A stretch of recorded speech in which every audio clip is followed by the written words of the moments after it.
Hey y'all, welcome back to the Power and Lifting Podcast. I'm your host, Solana Lewis. Today, Kristen and I talk about how to avoid burnout, how to make adjustments in your schedule to be realistic about your time, both in and outside the gym, and how what you do outside the gym can and will affect you in the gym, whether that's your mood, how hard you can train, how you feel about training, all those things.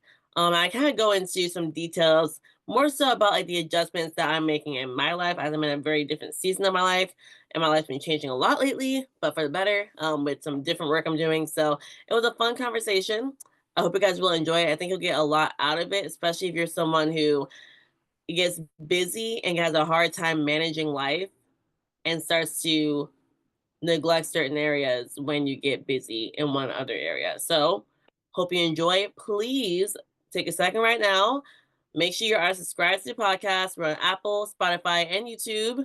And leave us a 5-star rating and review. A rating if you're on Spotify, a rating and review if you're on Apple.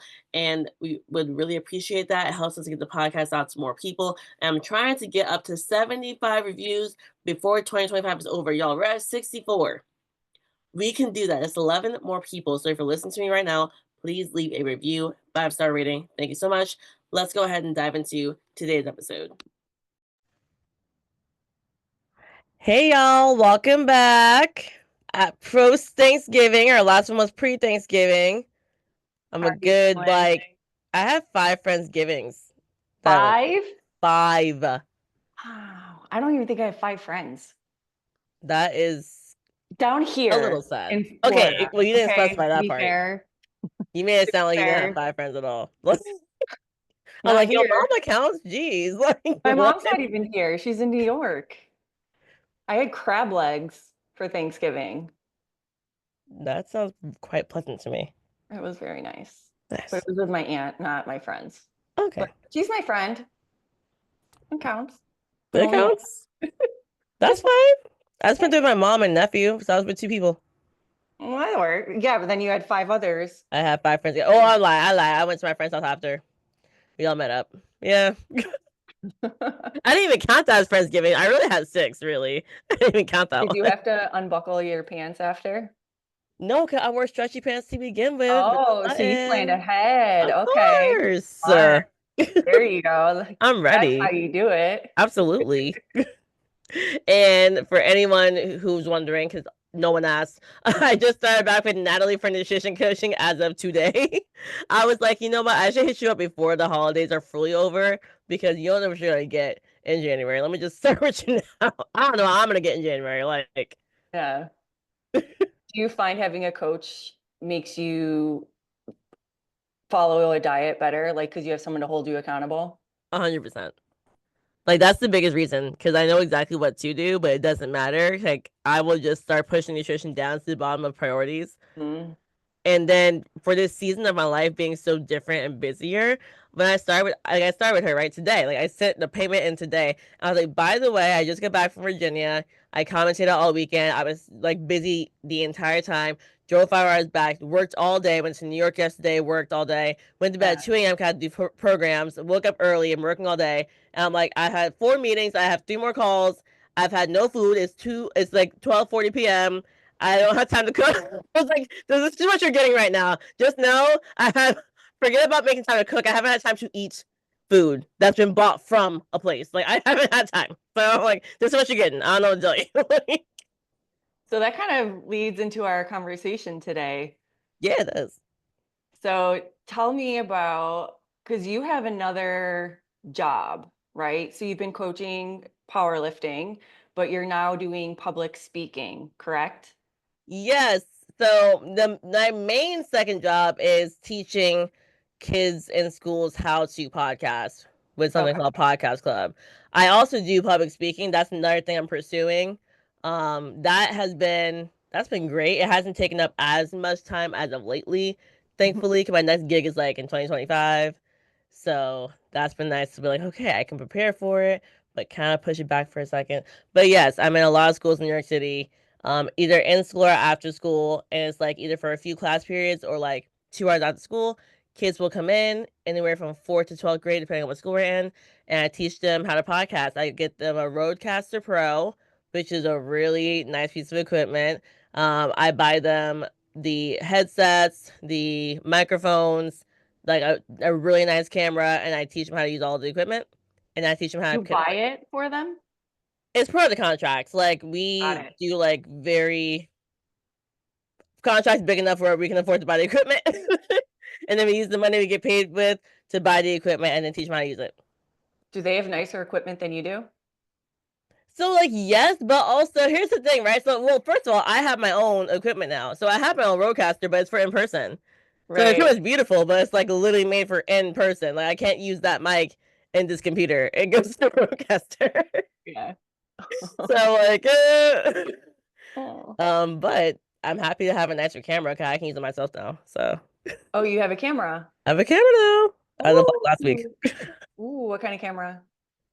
Girl, it's a Sony. I forget what it Okay. is. It's pretty. It's nice. I told you that my camera got stolen twice, right? Yeah, you Right told everybody on the after. podcast. Okay. So I was really hoping my mom, I was, Mom, my two cameras that were stolen, Christmas is coming. Those cameras, that I bought two of. And I think it's stolen over her head. I'm like, I give up. It's fine. You can get me Victoria's Secret's pajamas. It's okay. I like those too. Well, there's a big price difference in those two. It's like, is she willing to pay for the camera or no?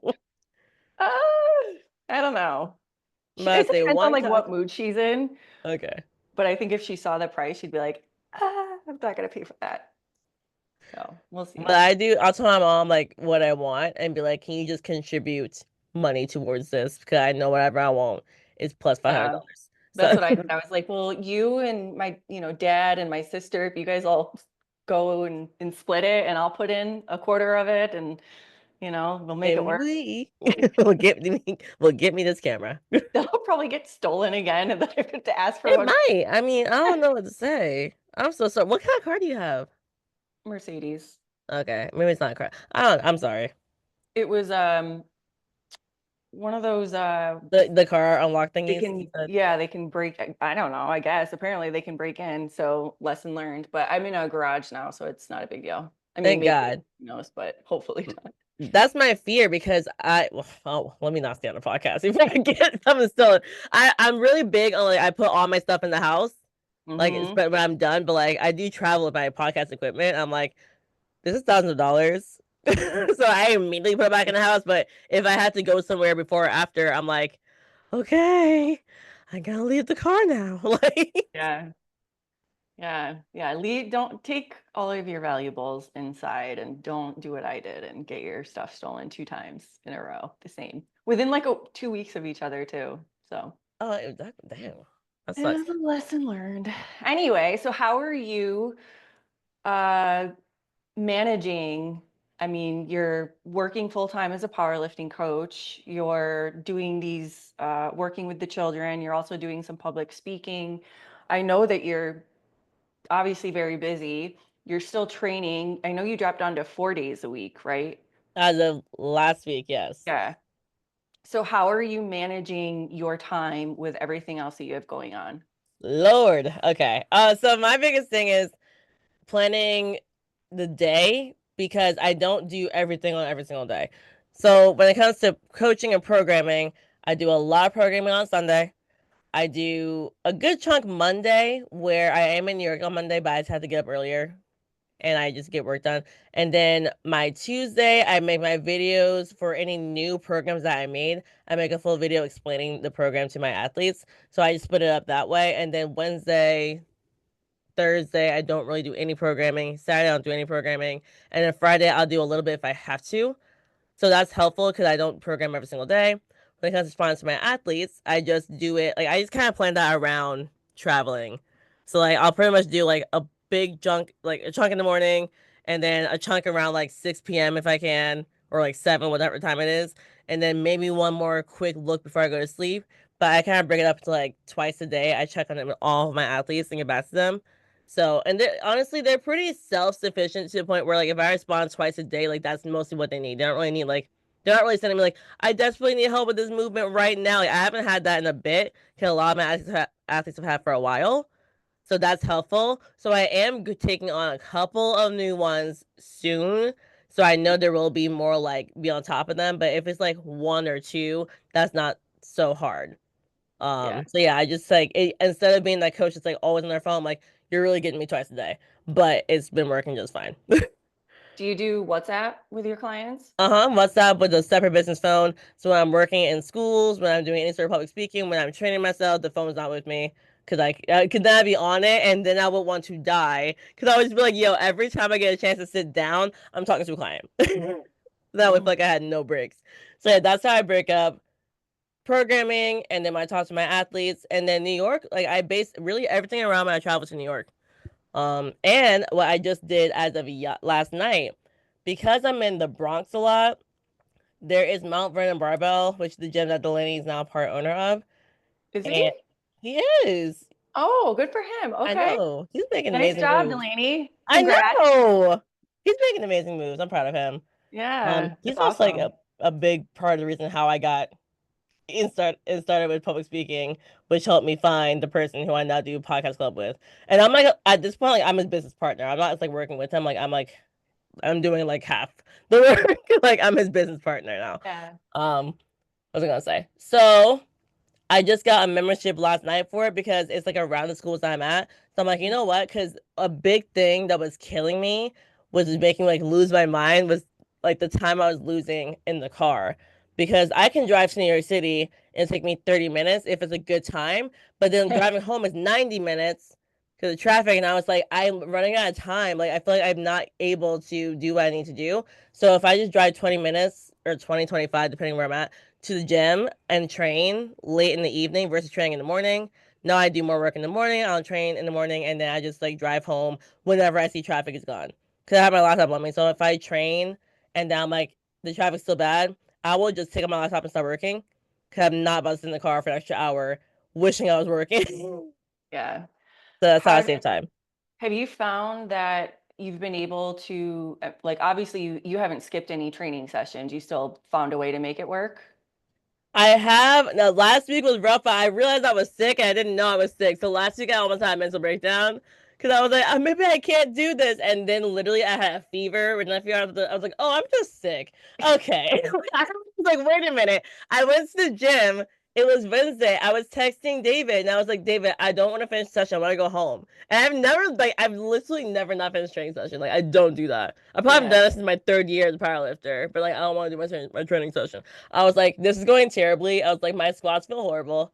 And you know, squats have been my Achilles heel for a bit now. Like, squats feel terrible. I'm like, bench press is making me tired. I'm not about to go out there and do these like RDLs and whatever else you have me do. Like, I'm going home. I was like, maybe I just can't do it. And then literally I was like, oh, I have a fever. I actually need to go to sleep. That's what I need to do. So besides missing training because I was sick last week, I have not been missing training. So it's been going well. It's been a massive adjustment. I am constantly figuring out what I need to do to make my life easier to make it more doable. But I know like by the time December's over, I'll probably have a good system down. And I just have to make one big promise to myself that's gonna help me make sure I can do everything.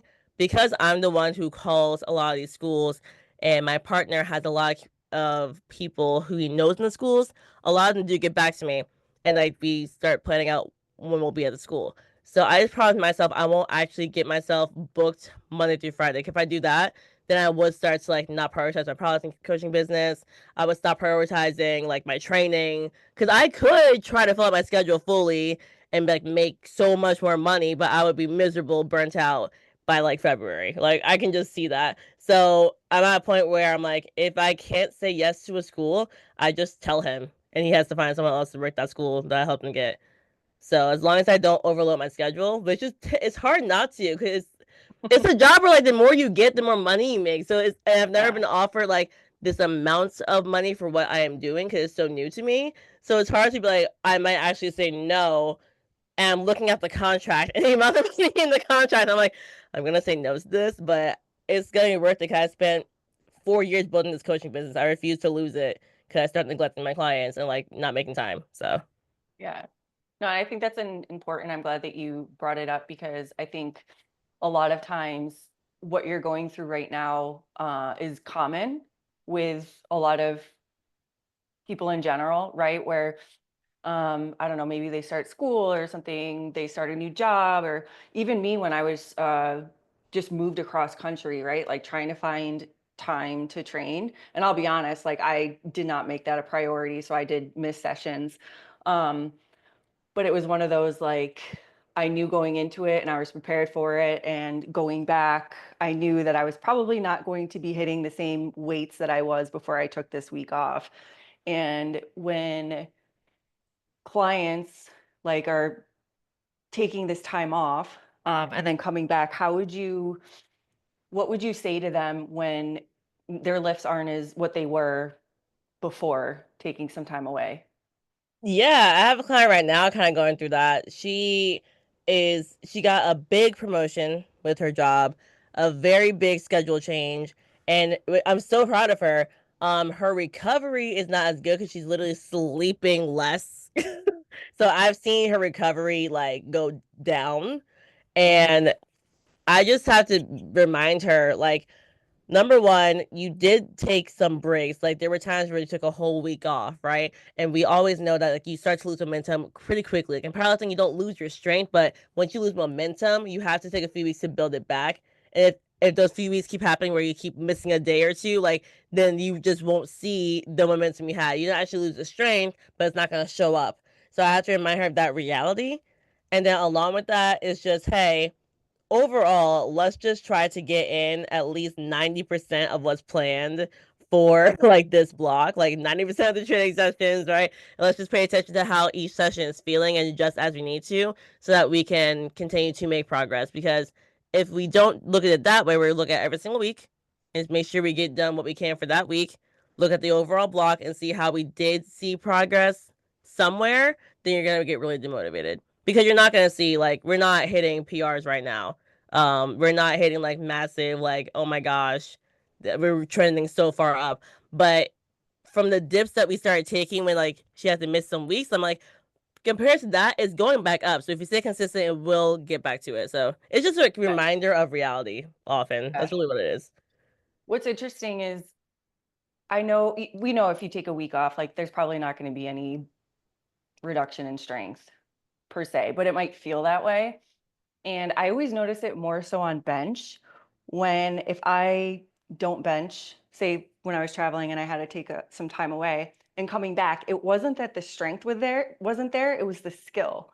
Like as I'm benching and I'm like, I feel like I haven't benched in before ever. Like my bar path is all over the place. I'm shaky. I'm like it's like a reduction in skill is what happens. And I like, it's such a weird feeling. And once you kind of get past that, I feel like the strength comeback's really easy.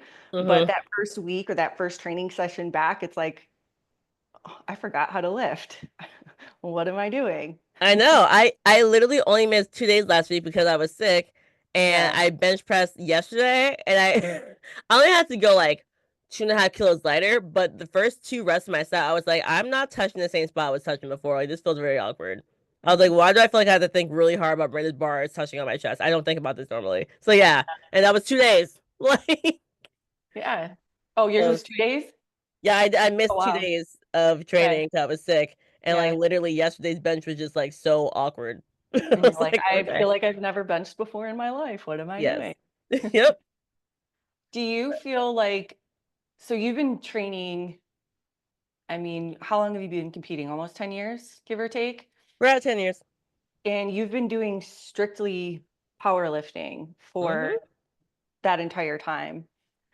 And I mean, I know that from my personal experience, squatting and benching and deadlifting can get kind of monotonous over time. Have you found that you feel burned out or you're bored and it's really hard to push through training when you're in that mindset? I've yet to ever experience burnout. I am on top of making sure I don't feel it 'cause I know in this season of my life I could experience it. But I also realized that I will only experience burnout if I don't take care of my outside gym factors. That's the only time I experienced it. Because I love training. Like I'm always gonna love going to the gym. I feel so weird. Like my body after the 2 days of rest, like I felt like I was like, I want to be in the gym, but my body was like, no, you don't. Like you need to go to You sleep. chill. But, I, so I haven't I, experienced burnout, but I do. I just have to make sure that I don't get burnt out with working, and then I'll keep wanting to train. Because it's only when I overwhelm myself with work that I'm like I don't even want to go to the gym because I'm yeah, so tired because I did too much.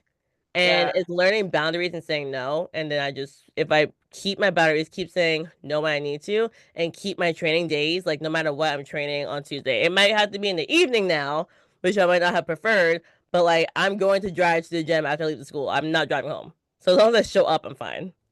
So it seems like I mean, you've made training a priority and you've been proactive about not to make like to prevent yourself from getting to that point. And so you were doing 5 days up until last week. I think you knew maybe if you were continuing to do five, that maybe you probably would be like, I need to chill, I need a break. But you were proactive about it, and so you made that step, and you told David, look, like let's drop down to 4 days. You're also with school, and you're turning down some opportunities in some cases because you know that even though it's enticing because it's a good paycheck, by relying only on that paycheck, it's like it's going to hinder you in other areas of your life that are probably more fulfilling long term. Yeah, and another thing too, and I will not go into detail, but like my personal life, like not my business life or like my workout life, but I'm trying to stop licking that face because we're also on YouTube. I didn't say anything. I was In just my personal life, there are certain relationship, but the word relationship can be with anybody. Okay, we have relationships with our dogs, our pets, our cats. All right, there are certain relationships you want to spend that more time with your cat? yeah, that is my cat. Me and him are really, Yeah. but no, no, I'm at a point where I'm also prioritizing dating. So I'm doing that, and I'm like, okay, I could easily. I know myself. Like I know myself. I push people away and isolate when I get busy. I just like, you know what? I'm busy. This is my focus. Let me only text my mom and like one other friend. So like people don't think I died. That's the extent like I've done that. Where like a friend will hit me up like, hey, how are you? I'm like, geez, we haven't spoken in 6 months and we're like really close. Like, Yeah. wow. Like I just neglected to hit you up for Sorry, I was 6 straight busy hanging months. out with my cat. I was thinking but no, I, I would do that to the person I'm dating too. I'd be like, you know, I'm busy actually. Can we just like rain check? yeah. So yeah, I know like I know my goals outside of just like next month and next year. I know like I do desire certain things. I desire to make a certain amount of money, but also desire to keep powerlifting. I want to hit certain numbers. I desire to make sure my mom is okay because I'm like her main support system, and my nephew who I help take care of. So I'm like I have to say no to certain things. I have to make sure I can see them, get to them multiple times a week. So even that. So you seem to be very good at time management. Pretty good, but like I almost cried a few days ago over it. That's okay. Like Try it I'm out. good, but like I will be in the corner of my room, like, Let it okay, out. you did too much today. You need to go. Let it out. So what would you say? I mean, all joking aside, you do have good time management, even if you feel overwhelmed. If you have, like I said, clients who might be in a similar situation who maybe they enjoy powerlifting, but powerlifting is like not life to them, where it's like if they don't go to the gym, it's not the end of the world, the way that others might feel that way. So how would you um, help your clients to be more consistent when they have this big life change? Yeah, number one, like I'm big on using Google Calendar, so I would say like make sure that every single day what you have planned is realistic. Like, does it fit in the calendar? Hmm. Like I just got a client, she's nutrition only, but I got a client who was mentioning like she struggles with certain eating habits, and a lot of it is like her kid doesn't sleep well. He's like 3 years old, and she's working a full-time job, and she goes straight to the gym, and she has to take care of her husband, like, or help him, like be a wife, and like all this stuff. And she's like, I push off food, and then I like kind of eat a lot of food, and it's not the food I need to eat, and then I gotta make weight for me, and then I don't, or I do, but it's like the worst cut ever, and I'm only able to do it because I'm in a high pressure situation, but like I'm so miserable, right? Like that's just an example of like that's some of that could be time management. Like is it realistic to get done everything you have in a day? So if I go on my Google Calendar, I'm like, this day's not realistic. I can't. No, the answer is no. I Yeah. cannot get to a meeting with that principal on Friday. No. Like we're gonna have to just do it Monday. Even if you're talking to someone who is important, that's what I'm learning. I'm mean, talking to someone who's important who has a limited schedule. And I get it. Like I'm trying to get in the door, right? So I'm like, but I still sometimes I'm just like, can we please do another time? It has to work for both of us. Cause I'm not like sitting at home doing nothing and I don't feel like coming. If I really can't do it, I have to just try to move it. So it's learning to say no. It is. It's looking at your schedule, making it realistic. It's being honest with your coach. Tell them what you can and can't do. Is this like area schedules? Are your training sessions too long? Do you need less training days? You mentioned saying no, and that is something that I think I personally struggle with. Mm. So I'm interested in getting your advice because yeah, I'm that person. If someone asks me to do something, I'm gonna do it, even if I probably shouldn't because I'm limited on time. How would you recommend, like, how would I say no without being a jerk? Yeah. So all first of all, it depends who you're talking to in the situation, right? Because like, is it in person or a text message or an No, email, like right? say, I mean, like a friend or my parents, I can tell Okay. them to, F off easily. I have no problem. It's not the most close to us. We're like, I'll be the meanest to you. Well, like if I'm, like in school or I like work with people, like from a professional sense, Okay. Okay. where I can't just be like, F off, I'll do this when I feel like it. Yes. I have a go-to. My go-to is I just need to check my calendar, but I'll get right back to you. I always say I check my calendar because if I say yes right there, I just committed. And with nothing worse than not being able to keep your word. And like you said yes, and you have to say no later, or you just forget, and like you don't even say no later. Like they're like, "Yo, I don't trust you anymore. You literally told me you'd do this for me." So I Yeah. always say I had to just check my calendar, um, Okay. and I'll get right back I to like you. that. That's a good one. I'm going to use that. 100% of the time. It could be like I've done that to church. Like, hey Solana, like we're doing this Bible study thing. Can you help with this? I just gotta check my calendar. Like, and church can be one of those situations where people really feel guilty saying no. Like work, yes, business, yes, but like I know some people when it comes to the church, they will burn themselves out and want to just jump off a cliff after a month or so because they say yes to everything in the church. I'm like, Yeah. listen, you still have to check your calendar. All right, I gotta check my calendar. I've turned things down. I remember it was last year. Someone wanted me to speak. It was before I was doing any public speaking really, but someone wanted me to speak to like a group of people, like to motivate them to work out. Basically, like they were noticing like people in the church were just not moving. You know, they're like, yo, we should probably get someone to help us out with fitness. Like, can you come in on Saturday and do a presentation like this Saturday? And I was like, and truly my plan that day was to relax because I had worked so much that week. And I said I was busy. I was busy. You can plan time to relax, and that means you're busy. I'm busy taking care of me. Don't tell them you're busy taking care of you. It's gonna sound very awkward. Just say you're busy. Um, that's all I Okay. do. But the biggest thing I always do get back to the person 100% of the time. I will let them know if I can, I can't do it. So what about someone who's already burned out? So you've been proactive to make sure that you don't get to that point, but you see it a lot with some of these top level lifters where they're killing it. They're like hitting PRs. They either first, second worlds, but then they just kind of drop off the face of the earth, or they're just like want nothing to do with powerlifting.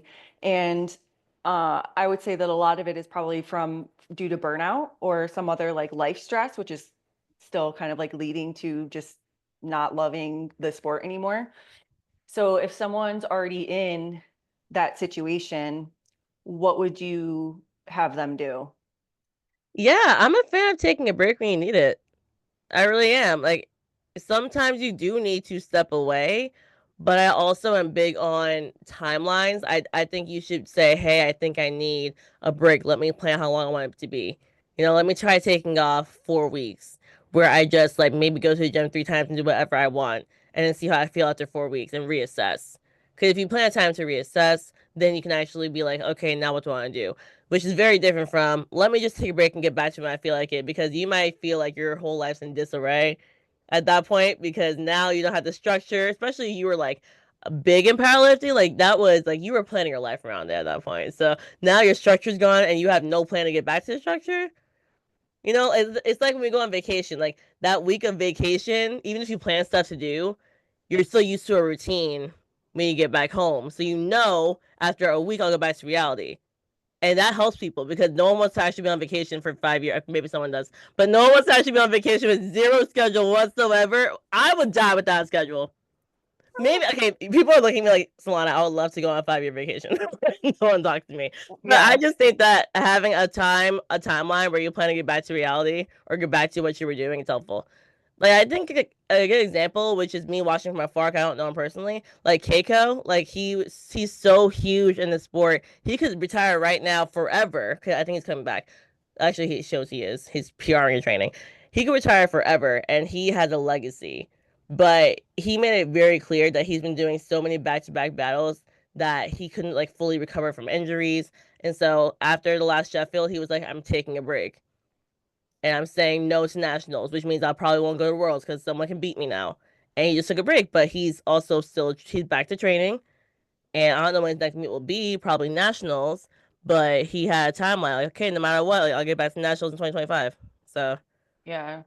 I think that's important too, is like taking time off when you need it. Like even me after Worlds 2022, I took 2 years off. I didn't compete again until this past summer. And it was hard because of course you see everyone competing, all your friends, and these numbers that when I was competing was like elite. And then it's like the number that I hit probably wouldn't even place me like top 3 or 5 now, right? And that's like mentally just kind of difficult to deal with. Um, but I kind of, I guess over time, like this last meet or the past meet that I did, like I knew going into it I wasn't gonna place first, right? But that wasn't really my goal. And I think as long as I had that mindset of like I was competing against other people, but I was competing against myself. And as long as I hit a PR, it's a win, right? And as long as I do it like generally pain free, it's a win-win. So I think changing your mindset a little bit, and it's really hard to do because for someone like Keiko, who's if his goal is, yeah, my goal is not to win worlds or not to win nationals, it's to hit my own PR. Like that's hard to do, like that'd be really, really difficult. But I think overall it still gives you something to work towards, but it's not, I don't want to say unreasonable because it's never like unreasonable, like that he would never win nationals. It's possible, but it's also like it's not a sure thing anymore. And that can be difficult for some people to handle. And we've seen that, with some other lifters, top level lifters, where I'm not going to mention any names, but he was top lifter, IPF worlds, like battles of the battle. And I saw his training, and I think he was running a marathon or an Ironman, which is completely opposite of yeah, not the powerlifting. But same I thing. think, yeah, but it was like, I think he was so burned out. He's like, I'm done with it. I don't want to do it anymore. And now he's a runner. So good for him. But it's that kind of, you know, how do you prevent yourself? I mean, ultimately, like if that's what you want to do, and you're like, look, I feel like I've, succeeded in this sport. I can't get any higher. Like I've, done world, Sheffield, one, whatever. I'm ready to retire. Aside from the very, 0.1%, of power lifters who can retire because they feel like they've done what they needed to do. That's Um, 0.001. 0.00, point zero zero Like zero. five people.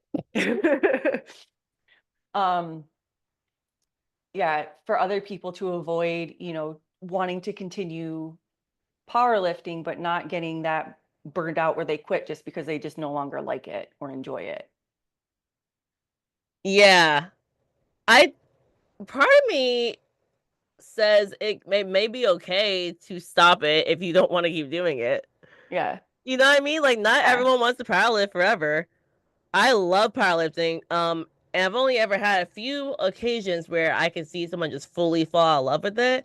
I have one person, I coached her in powerlifting for like 2.5 years, and I could just tell she was not enjoying training. Like, Yeah. and nothing I did made her enjoy. No amount of like adding in variety made her enjoy it. Even having a day or two where it wasn't even like barbell squat, bench, or deadlift wasn't Hmm. helping. She was also starting to slow down with like how much she was PRing too. And eventually I was like, I didn't say it first. Like I let them tell me. I'm not gonna be like, hey, I feel like you're burnt out. You Waiting. should stop. I'm not gonna ever do that. Yeah. But I was not shocked when she was like, let me switch sports. And she is still my nutrition client to this day, but she has completely switched sports. What did And she now now? she jujitsu. Oh, hell yeah. That's And she awesome. loves it. She's having so much fun. And I'm Yeah. like, I'm so happy for you because I could just tell she was like, I'm dragging myself to the gym again. Here are my bench press. I guess here's my one video for a week that I pretend that I enjoy doing. Exactly. And even for myself, like I do think I'm not going to compete next year. It's really not because I'm scared of burnout. It's truly I want to see certain numbers before I compete again. And there were very realistic numbers. So if I don't hit the numbers, I'm not signing up for a meet. It is that You want to hit simple. them in the gym In the first. gym, yes. Got it. But also, I talked to my coach about that. I mean, I think David's wants me to compete next year, but you might have to just deal with that, David. I'm not doing it. But yeah, that's the plan I have. Like I also know that with how busy I'm getting, it's kind of nice to not feel the stress of going to nationals. Like I'm kind of excited. I've done nationals for 6 years or 7 years. So for the first time ever, I'll go and coach. I'll still coach, referee, and commentate. I will be very busy, but I Yeah, won't have to worry about myself competing. that's gonna be nice. Cool. So you and I actually have you. She works with you as her nutrition client, and she's my training client. Yes. And Can you say this, her name? I guess, I don't know. I'm sure she doesn't care. Sarah. I feel like you don't care if you say your name, Sarah. No, no, no, Ashley. Oh, my bad. Oh, Ashley. Hey. Sarah too, but um, Sarah's doing her own thing now. But Ashley, sorry, Ashley, if I wasn't supposed to say her name, I apologize. So we were like in meet prep, right, for a while, and like she was kind of dealing with some back pain, which she's had for pretty much since we started working together, but we've been able to manage it for the most part. And for whatever reason, this prep, like it seemed to just kind of flare up. So, of course, when you're in pain, it's really hard to be motivated to train, right? Because can't really lift heavy if you're in pain. And if you do, you're going to regret it. So we made the decision that she was not going to compete in the meet. And she was kind of dealing with this burnout feeling. So we have her, um, I think this might be her last week, doing more of like I hate calling it power building, but where it's like more, you're still doing barbell movements and squatting and benching and some deadlifting, but not anywhere near. Like I think I had her doing conventional deadlifts for 10 reps, at like super not lightweight, but nowhere near her max. And it was just to get her training. I created like some little like circuits for her to do. So still lifting, but just not powerlifting training. And it was good to hear after like the first week that she did it, that she was like having a lot of fun. It was just very different than what she had been doing before. She was enjoying it. Hopefully that will, give her enough time for her back to kind of chill out a little bit so that we can kind of transition maybe back to heavier lifting. But I'm gonna wait until she tells me that she's ready to lift. And maybe she just likes doing circuits and 10 reps on conventional deadlift. And if she wants to continue doing it, then we'll continue doing it. I love that. Like adding variety to Yeah. someone's training program, even if it's at the expense of their moment max, not necessarily going up at the time. Yeah. You have to enjoy the training. Like Yeah. 90 whatever percent of us are doing it for fun or as a hobby. Even if you're serious about it, it's still a hobby. It's not like you're probably not a full-time coach who has a podcast and like does you know what I mean? And you comment and you do all this stuff like it's like really your job. Yeah. So if that's not the case, like if you're not enjoying it, then why do it? I think we Exactly. all have to just have our why. You know what I mean? Because Yeah. like if you don't, then you're miserable and you're allowing yourself to experience this burnout for no reason because no one even said you had to be in the gym doing this anyways. You get to do it because it's fun.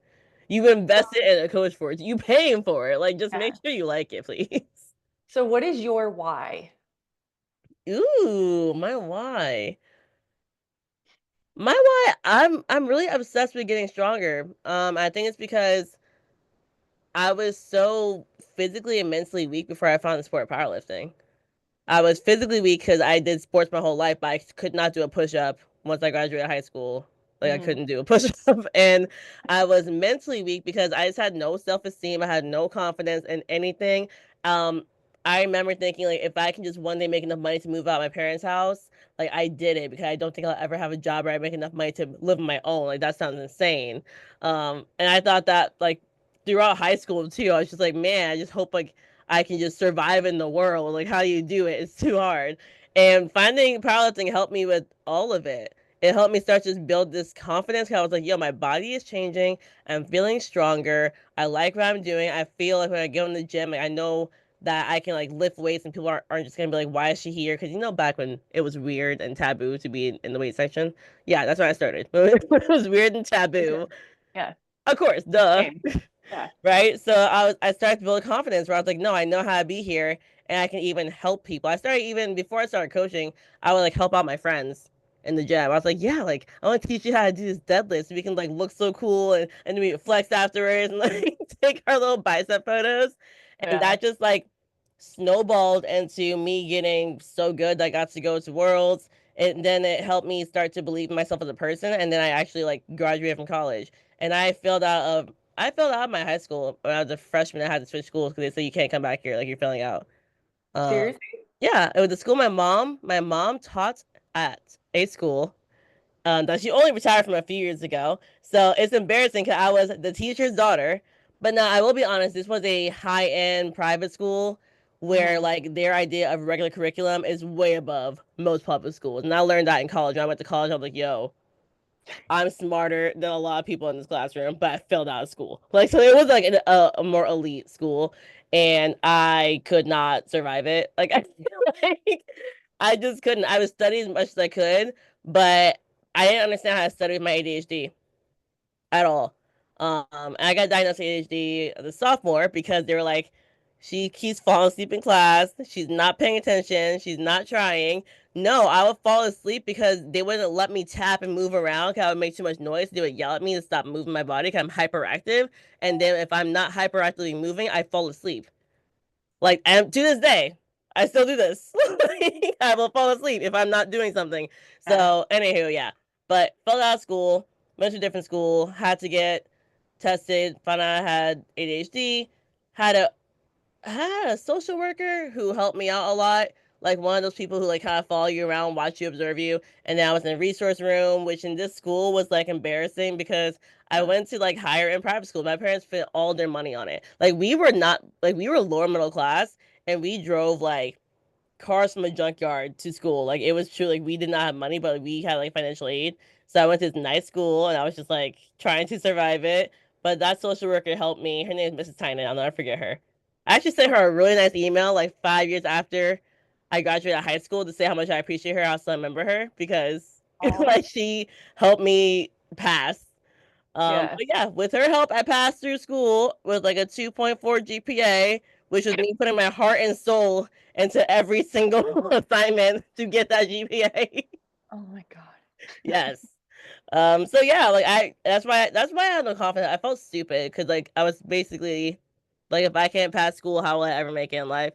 But yeah, powerlifting kind of changed that, and then my confidence grew, and I started getting better in school too. I don't really know how I survived school because I feel like I didn't learn how to study for myself until like a year and a half ago. Like truly, like I feel like a year and a half ago, I was like, oh, if I do these things, my brain feels better and I can focus.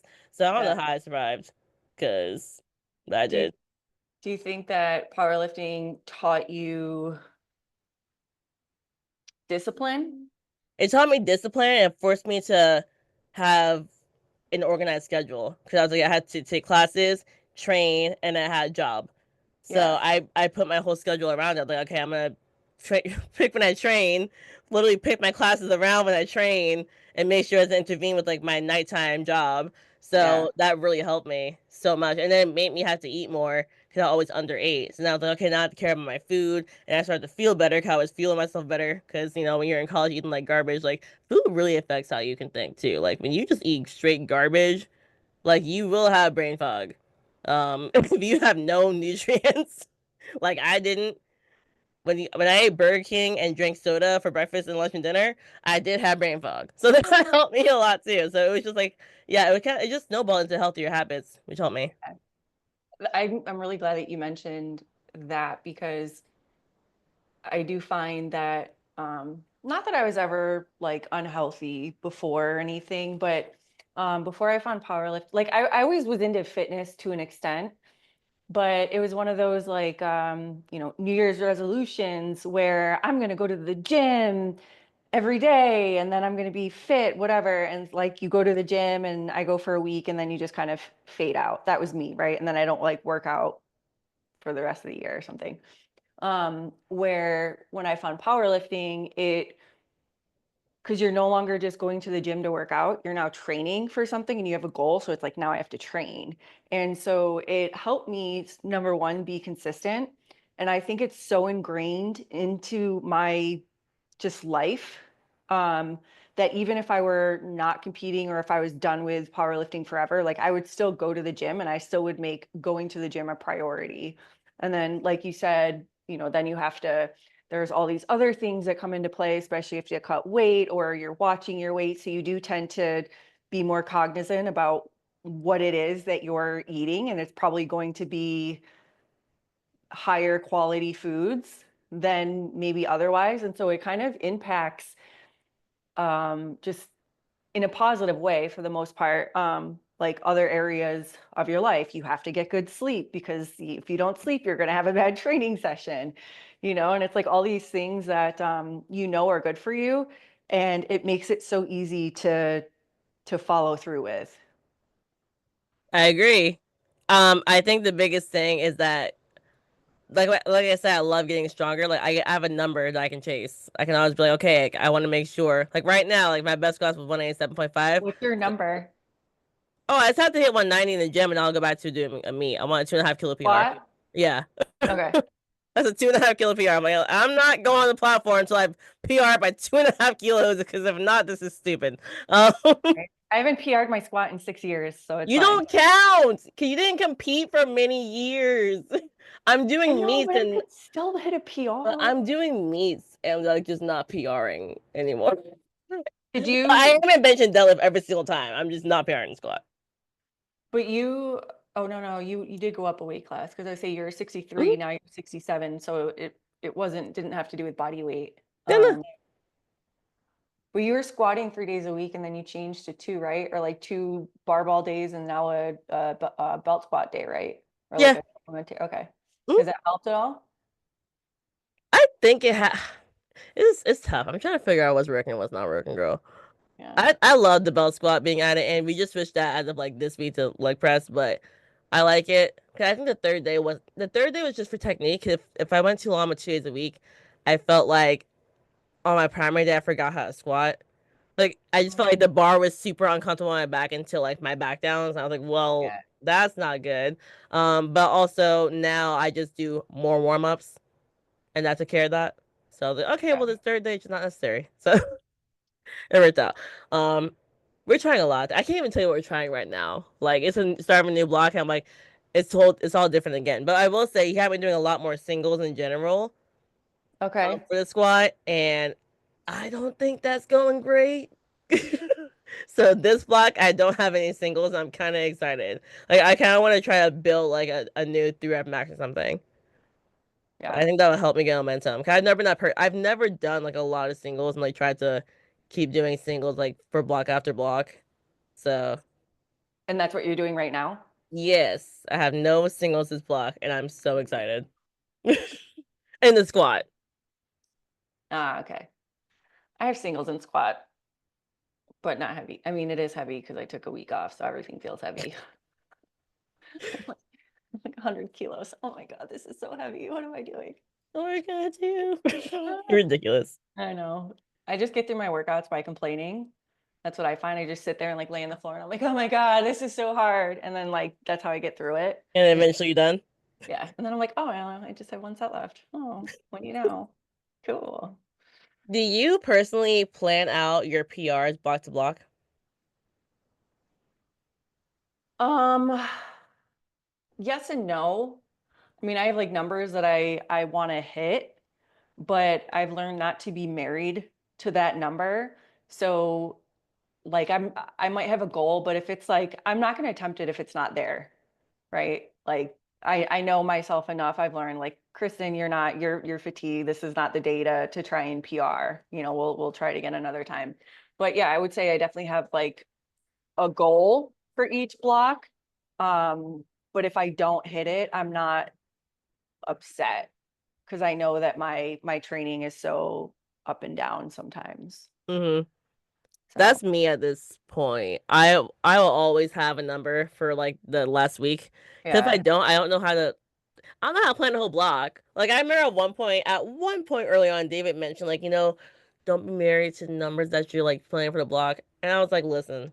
Like I literally remember like I was like, he's gonna fire me. I was like, listen, I need numbers. I need a goal every single time. So I'm gonna set my goal and I'm gonna try to hit the numbers that I need to hit to get the goal. I understand what you're saying, but my Mhm. brain does not allow me to accept what you're saying.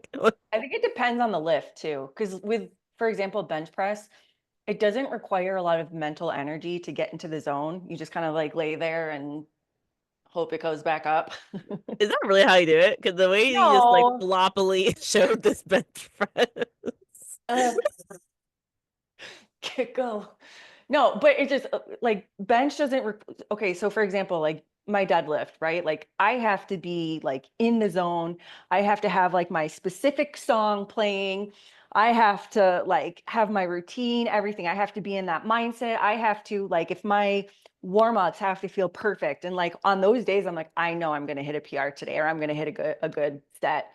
But those days are so like far and few in between where um like this last prep it would be like 1 week I would hit I think the most I hit in training was like 5 kilos less than what I hit on the platform.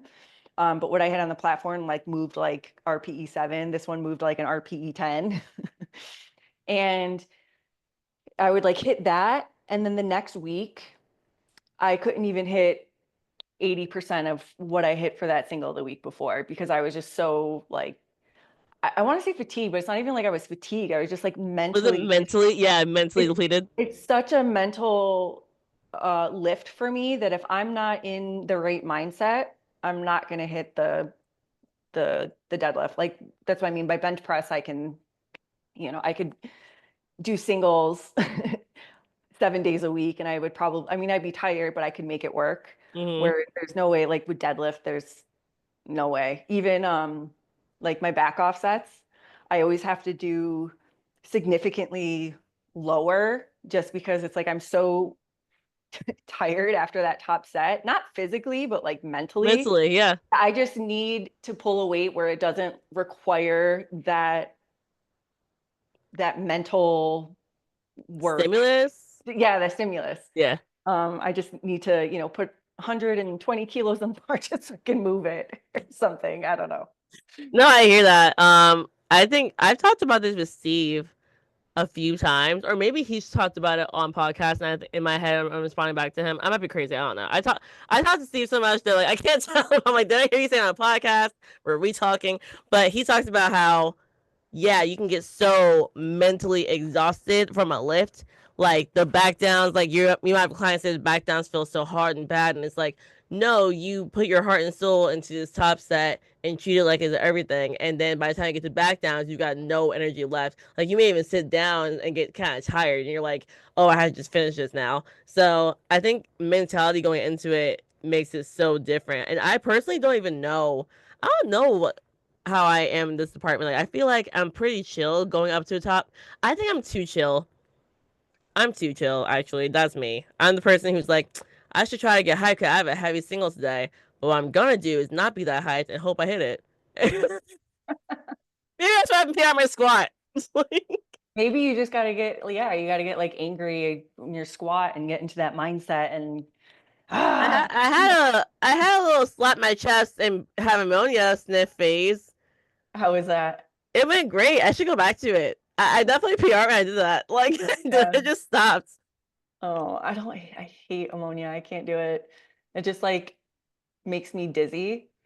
And then I can't, I'm like, oh my God, what am I doing? Oh, I have to lift. Oh, I should go pick that up now. I can do it if it's a lower amount. Like you know how there's like really Yeah, strong yeah. ones. I'm like I want the soft And you girl got to one. sniff it from over here. I do, and it's clearly like 1/4 of the strength of Yeah, another one I've tried, and I'm like, okay, like, sniff, and the second it hits me, I'm done. Like I want yeah, like a quarter of a sniff, like I'm done. yeah, yeah. But I've tried. I don't think I can't get into doing that, but maybe we'll see. I'll have to do it on my back offsets for deadlifts. there you go, little sniffy sniff. Maybe I think Yeah. if you had a dull one, you could handle it. Like Oh it's yeah, really a big I'm difference. sure I could. I don't like this. I mean, I would say I like the smell. I don't know if anybody likes the Well, smell. say no one does. That's not I the don't fun. think anyone does it because it smells good. But it doesn't have that effect on me where like I sniff it and I'm like, ah, I turn into like The Shrek Hulk. or whatever. Yeah, the Hulk. No, the They're Hulk. both Why would you want great to be Shrek? because they're The both one great. is Oh, that was the strong. first one that came out of my mouth. That was the first one that I thought of. Was Shrek and then Okay, Hulk. Shrek's just large. And he's ugly. I thought the Hulk is hot. He's green. But he's still like maybe it's just the muscle. I think the Hulk is hot. Okay. Anyways, do you have a story? You have a story, right? I can't remember. You No, gave I no, told you you the gave us a story. story of Henge. That yeah, I already gave it. Dang. Your week. I didn't even think about this until this very moment. Hmm. I don't know. I'm such a boring person. You always talk about how boring you are. You're probably not boring. I'm not. I did. Well, all my stories are like old when I was in college or like, you know what I mean? Well, I guess that That's Hinge still story a was the title. story. That's still a story. Okay, so I have a story. It's not that like crazy though. I mean, it is, but Go it's for it, not. because I can't think of anything right now. So I used to go to house parties when Mm, in mm, high mm, school. So mm. obviously I was probably not 21 and we're at a house party and someone calls the cops. So the cops come and this time they're like giving tickets and arresting people and I'm like hiding in a bush.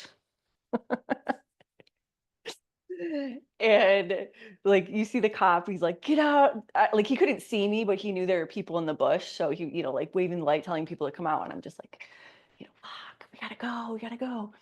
And my boyfriend at the time was like on the top of the shed.